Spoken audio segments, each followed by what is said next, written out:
Hey everyone, this week we're going to compare different types of growing media, and specifically we're looking at some physical characteristics. And within those physical characteristics we want to see how much pore space is in our different types of media and what their water holding capacity is. Those are both very important things for us to consider when we're trying to grow tree seedlings, because the pore space is important so that our roots can develop and grow, and the water holding capacity is important because the higher our water holding capacity our media has, the less frequently we have to water, and we all have a million other things to do. Watering, thousands of trays takes a lot of time and a lot of energy. So the longer we can go between watering cycles, the better off we are.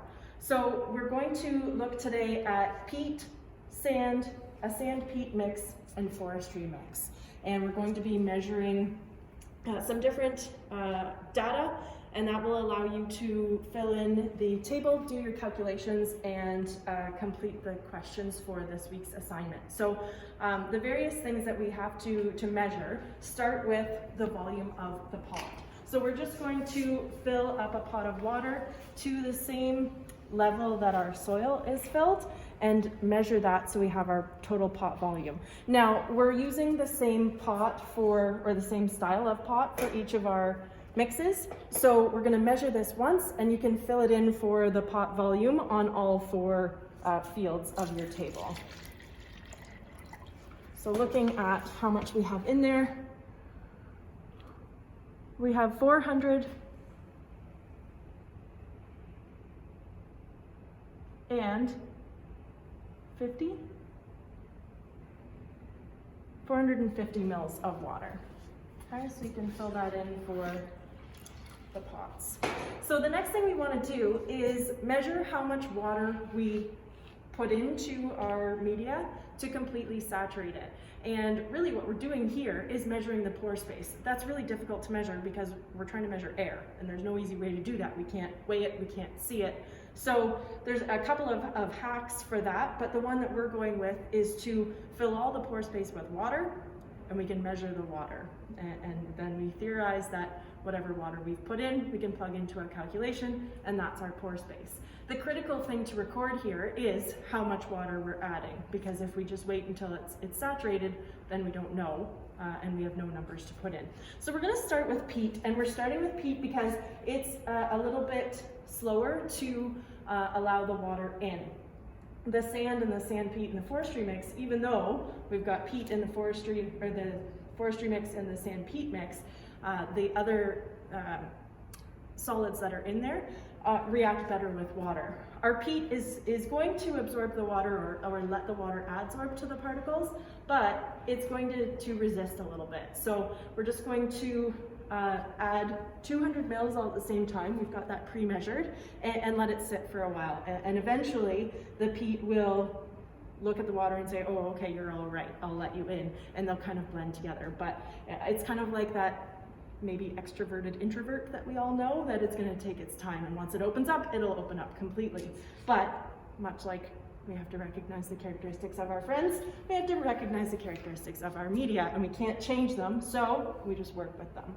So we may end up adding more than the 200 milliliters, but we're just going to start with 200 and let it do its thing. We don't want to overfill the container, but if we think about where peat grows, it is accustomed to kind of floating on top of a bunch of water. So we have to let these things kind of blend and mix. So I don't want to overflow it. We're losing some of our peat particles already. So I'm just gonna add a little bit of pressure. This I don't recommend doing with your friends because it can have negative consequences, and it may here too. But we're just gonna add a little bit of extra help for them to come together. And then we can move on to our sand.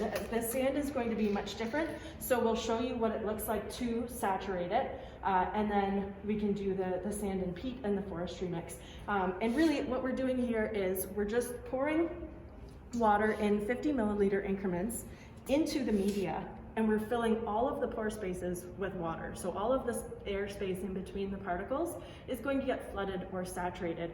And we'll know that the entire pot is saturated when there's a thin film of water on the top. So it's no longer absorbing or adsorbing or flowing into the pot. It's instead going to be sitting on top, and that's what we will consider saturated.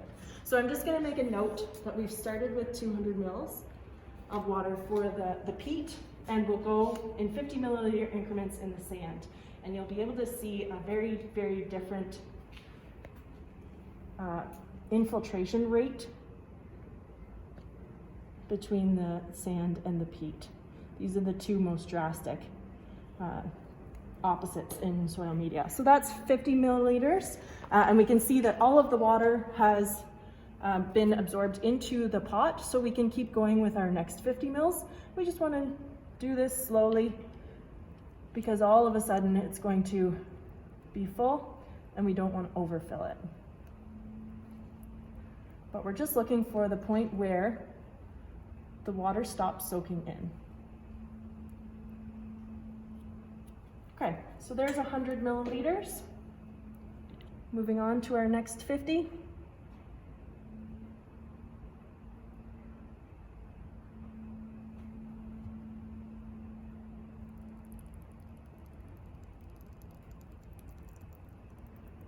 If we can see that bubbling, we know there's still some air in there, but it's definitely slowing down. I'm gonna hold it there for just a sec and see if we get more falling in. We've got a little bit of space here.